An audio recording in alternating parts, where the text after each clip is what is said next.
guys so much for sticking around with me through 2019. It has been an amazing year, and I would love to look back and see what's happened on the channel and what we have planned for 2020. But before we do that, I would like to mention that SMG4 is taking a short 3-week break in January. We'll be back to our weekly schedule on Saturday, 18th of January 2020. Please let everyone know, guys. If I see someone ask, where's SMG4? I'll send Mario to their house. Mario's gonna do something illegal. Anyway, with all that out of the way, let's focus on the adventures we had in 2019. We went from cooking shows to prison breaks to anime taking over the world, Terraria 51 to the release of our own series, Meta Runner. I love how the first ever video of 2019 was just a post where Mario goes to buy milk, and surprisingly, it's one of our most viewed videos this year. You know what? I'm not even mad. We're gonna see if we can beat that stupidity in 2020. A lot of the videos on SMG4 are made by Kevin and I just sitting quietly in a room and asking what-if questions. That's how stupid crap like this gets made. Oh, here's a question. Ever tried editing a video in the back of a moving van? Well, I had to do that for the Big Chungus episode when I was up in America in January. We had the SMG4 Tour Ultimate, where Kevin and I traveled along the east coast of America and did 9 live shows for fans, where I had to edit a video live. Under 30 minutes! It was tons of fun, but also very, very stressful.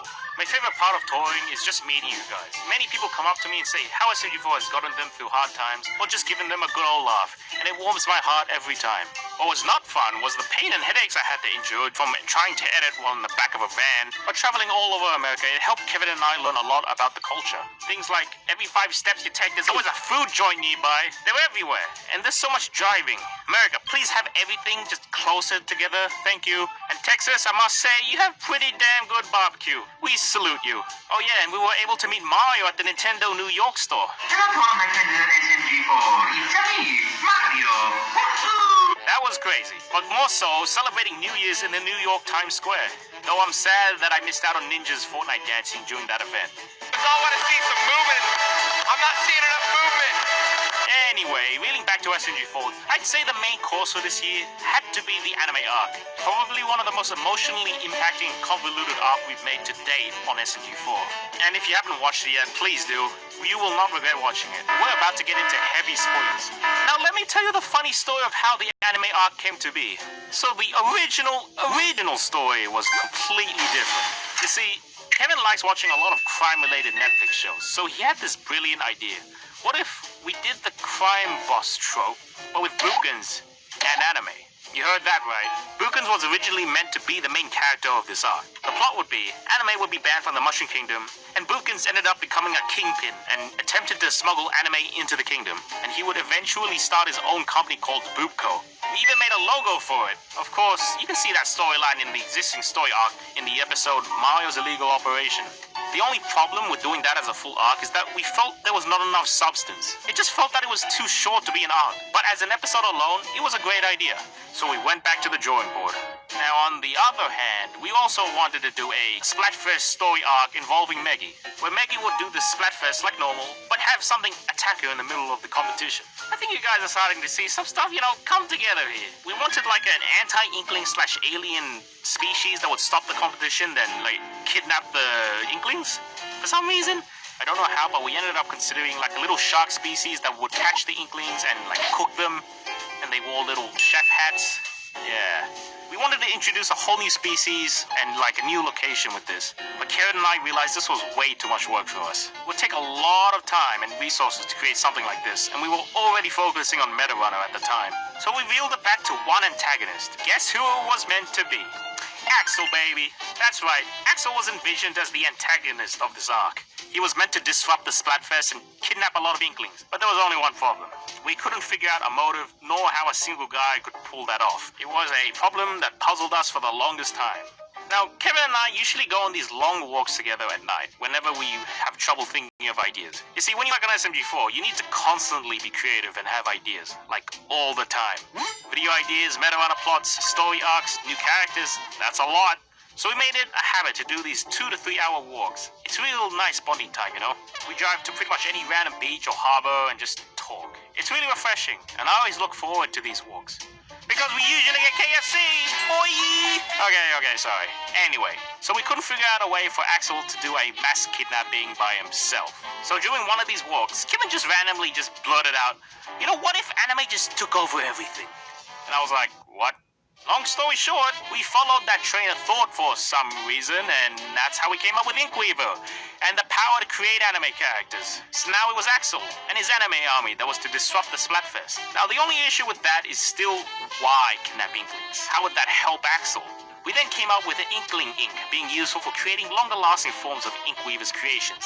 But it was just so much to explain, which is why we came up with the outrageous idea to combine the Buchan's arc I talked about earlier with the Splatfest arc. Yep.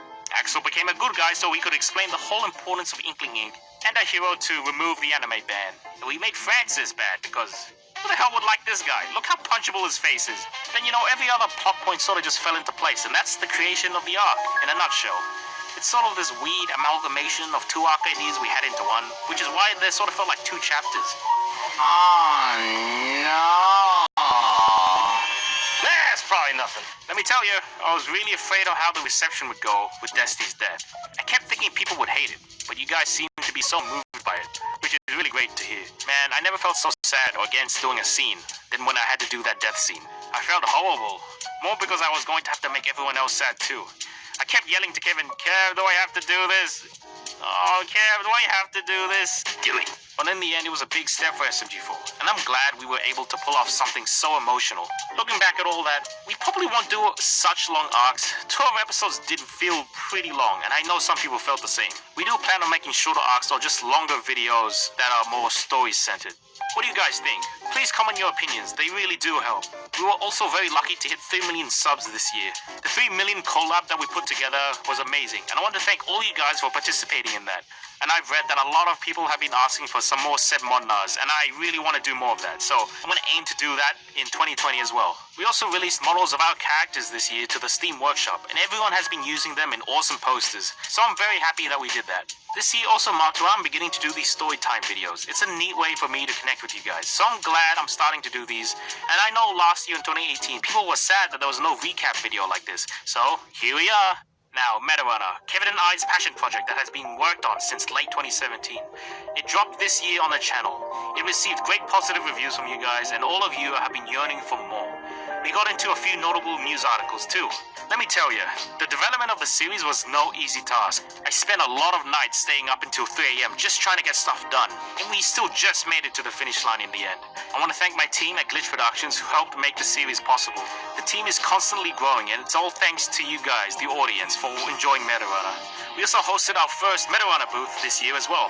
Kevin and I were able to meet fans, and trust me, it's this part of my job that I look forward to the most. Seeing you guys happy is all I need to keep SMG4 going. We also released official Metarunner merch this year, like plush toys and Tari's hoodie, and all you guys have posted photos with them, and it's really pleasing to see. Outside of SMG4, Kevin and I went on a lot of overseas trips and met amazing people. Talk Hawk, Elia Wood, Dan Avadan, and we saw Sakurai and Kojima at the Tokyo Game Show too, except like a million feet away since they were presenting stuff. We went to E3 as well and met our friends over at Minus World, a group of other Nintendo YouTubers such as Nathaniel Bandy or Nintendo. We saved the world together, look at that. Now that was a lot of fun. Oh yeah, and we had Panda Express with the Odd Ones Out. That was cool, I guess. Going into 2020, I would like to return to weird experimental formats for SMG4. Stuff like the Mario Channel, or Mario Simulator, or Sonic the Dirtbog. Oh yeah, I always love surprising the audience with stupid random stuff like that and see how popular stuff can get. We have some big things planned too. Some major stuff will be happening on SMG4, so look forward to that. Season 2 of Metarunner is also being worked on right now. It's coming along well. I wish I could show you some awesome stuff that we're planning, but Kevin will come and kick my ass if he finds out. So have this meme of Tari instead.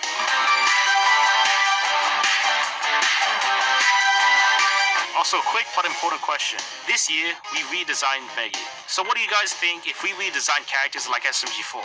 Just so we don't have people looking like Mario all the time. And it wouldn't be too drastic.